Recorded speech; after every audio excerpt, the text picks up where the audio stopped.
días, tardes o noches.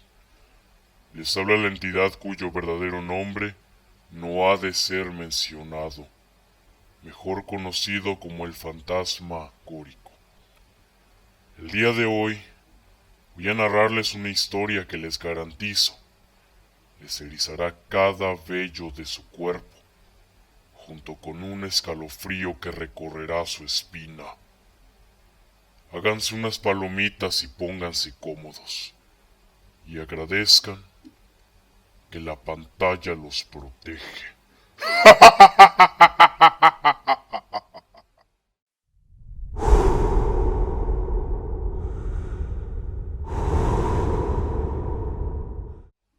Durante los tiempos del virreinato, la comunicación entre Puebla y la capital era esencial para el comercio. Sin embargo, al no haber ningún camino entre ambas, los asaltos y accidentes eran cosa frecuente. Fue así como en el año 1707, el ingeniero Santiago Guzmán llegó a la ciudad poblana, por órdenes del virrey, para construir un puente que conectara ambos lugares. Le acompañaba su esposa, una mujer muy bella y vanidosa, cuyo mayor defecto era buscar diversiones vanas. Mientras él supervisaba la construcción, ella se dedicó a engañarlo con un mozo, pobre, pero atractivo, que se dedicaba a engatusar señoritas. En un principio la obra parecía destinada al fracaso. A cada instante había derrumbes y ya varios trabajadores habían perdido la vida. El ingeniero estaba desesperado. Una noche tuvo un sueño, en el que una presencia oscura le revelaba la causa de su frustración. Su mujer estaba cometiendo adulterio y era preciso que limpiara su honra para que el proyecto tuviera éxito. Ese mismo ser no tuvo reparo en revelarle el nombre de su rival. La siguiente noche, Santiago salió de su casa con la intención de matar al sinvergüenza. Lo apuñaló en un callejón oscuro y después trasladó su cadáver hasta la obra, emparedándolo en uno de los pilares que sostenían el puente. A partir de ese momento, la suerte cambió para él. El camino se concluyó con éxito y nunca volvió a haber derrumbes ni accidentes. Tiempo después, con gran arrogancia y satisfacción, Santiago le confesó el crimen a su aterrorizada esposa, quien llevaba semanas preguntándose por qué su amante no iba a verla. Nunca pudo denunciarlo por temor a destapar su infidelidad y también a terminar de la misma manera.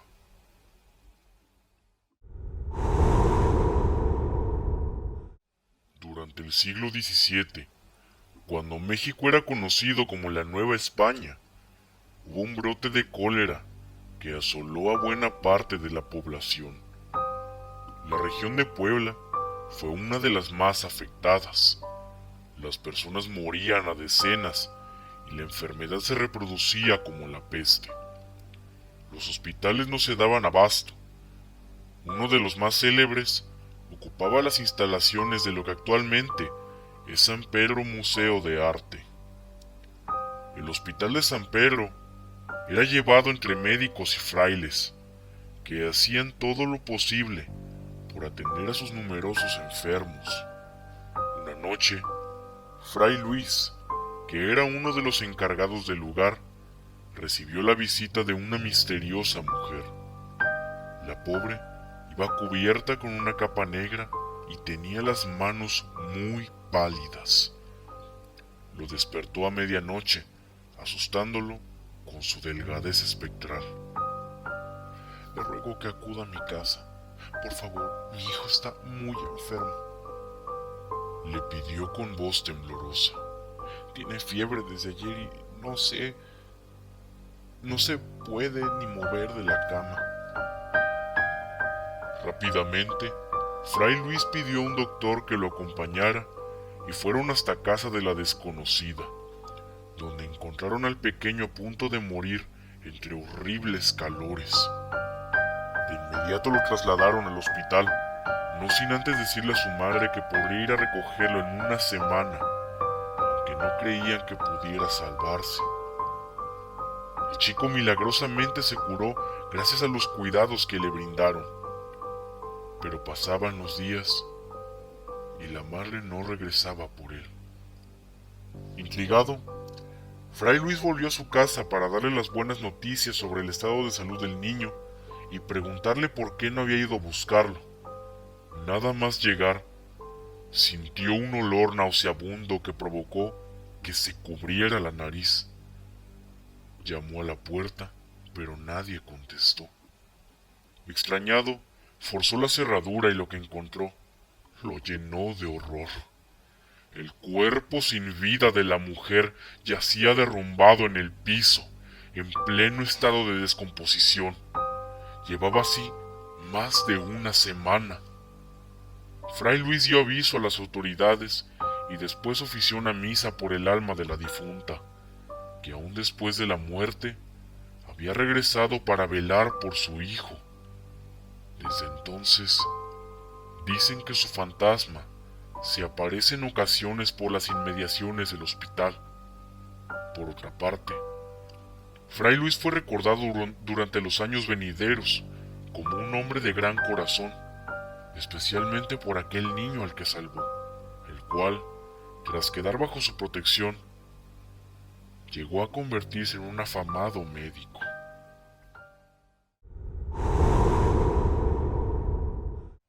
El Patio de los Azulejos es un convento restaurado que, hace años, se convirtió en una vecindad popular.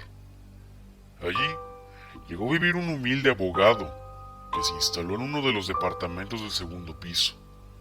Todas las noches que llegaba de trabajar, se encontraba con un hombre muy anciano, sentado en las escaleras, sosteniendo un rosario en las manos y rezando. Al abogado esto le parecía muy curioso. Con el paso del tiempo y después de encontrarse a diario en aquel lugar, los dos terminaron haciéndose amigos. El viejo le contó que él era sacerdote y por eso nunca se iba a dormir sin antes haber orado. Un día, llegaron de visita a la vecindad dos monjitas.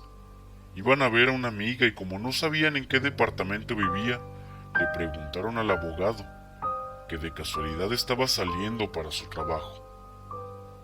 Imagino que ustedes conocen al padre, él vive justamente al lado, les dijo. Debe estar durmiendo todavía. Las monjitas, extrañadas, le comentaron que no sabían que allí viviera ningún sacerdote. Cuando el abogado les dijo cuál era el nombre del susodicho y descubrió su apariencia, ambas se pusieron pálidas y se persinaron. Sí sabemos de qué hombre nos habla, le dijeron.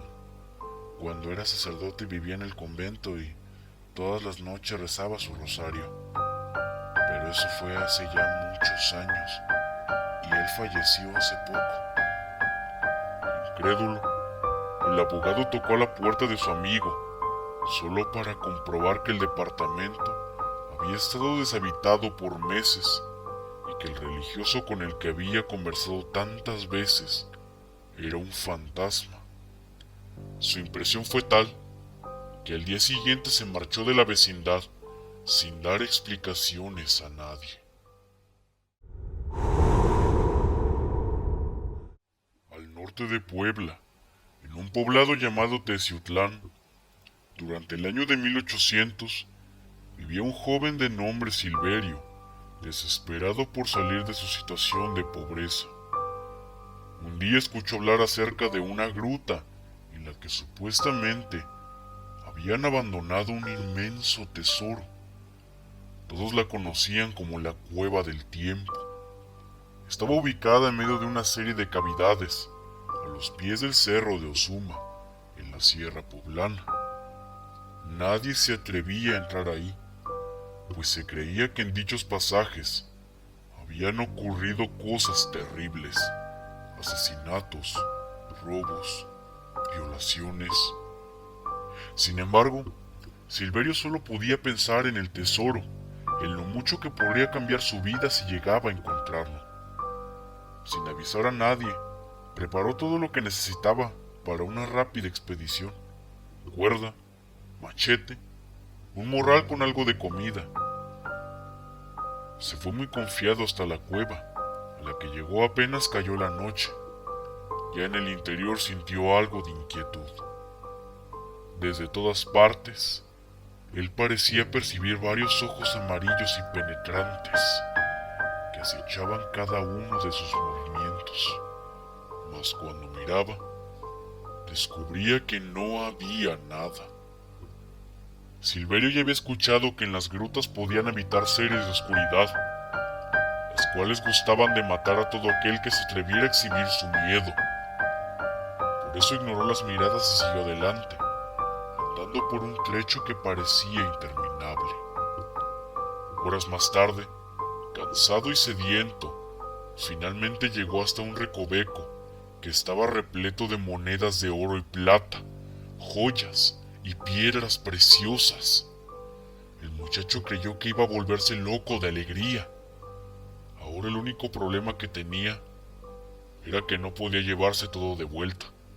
Tendría que escoger muy bien las cosas que podría transportar consigo.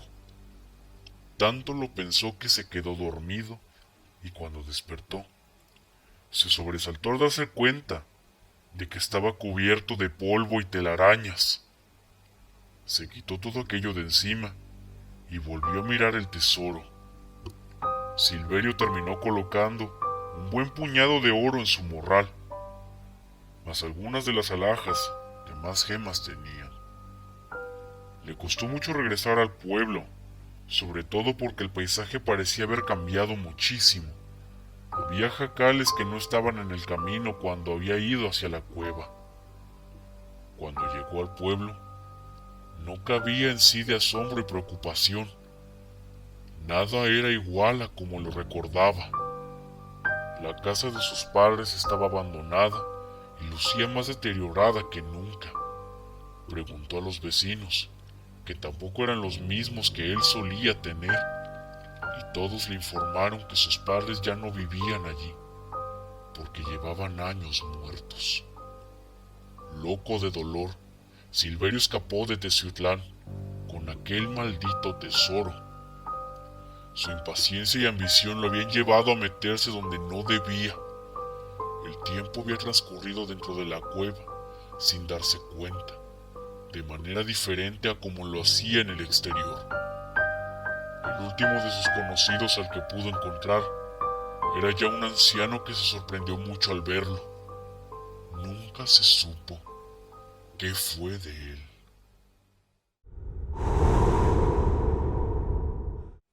En el siglo XVIII, habitaba en Puebla una hermosa muchacha de 16 años, llamada María del Rosario de Obando. Era hija de un hombre muy rico e influyente, pero por desgracia, se había enamorado de un chico sumamente pobre, mestizo, lo cual no era del agrado de su padre. Fue por eso que le advirtió que nada más regresar de su viaje de negocios, la iba a casar con uno de sus amigos, un sujeto entrado en años y cuya enorme fortuna le convenía más a la familia.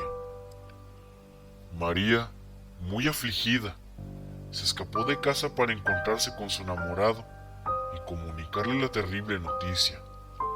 Le iba a proponer que se escaparan juntos. No se dio cuenta de que su hermano, Agustín de Obando, la había seguido hasta el punto de encuentro, un puente bajo el cual la pareja solía besarse. Al encontrar juntos a los amantes, el joven montó en cólera y los asesinó sin piedad. El crimen conmocionó a la sociedad y a las autoridades, pero a pesar de todo, Agustín no fue enjuiciado, en parte por su privilegiada procedencia, en otra porque el juez consideró que solo había defendido el honor de su familia, cosa que en aquellos tiempos era muy importante. El padre de María cayó en una profunda depresión al regresar y enterarse de lo ocurrido, abandonándose la bebida. Una noche en la que volví a casa, ya muy pasado de copas y al pasar por el puente, vio frente a él a su hija, pálida y herida, suplicando ayuda. El impacto fue tan terrible que le provocó un ataque al corazón y murió allí mismo. Hoy en día, el puente de Obando es uno de los sitios más célebres de Puebla, y hay quien asegura que tanto María como su gran amor aparecen a altas horas de la noche para revivir su último encuentro. ¿Les ha gustado? Esta historia fue cortesía de Mili S. Recuerda seguirme en mis redes sociales. Estarán apareciendo aquí abajo. Y si gustas que narre alguna experiencia paranormal que hayas tenido, házmela llegar a mi correo. Yo soy el fantasmagórico. Y no mires debajo de la cama esta noche.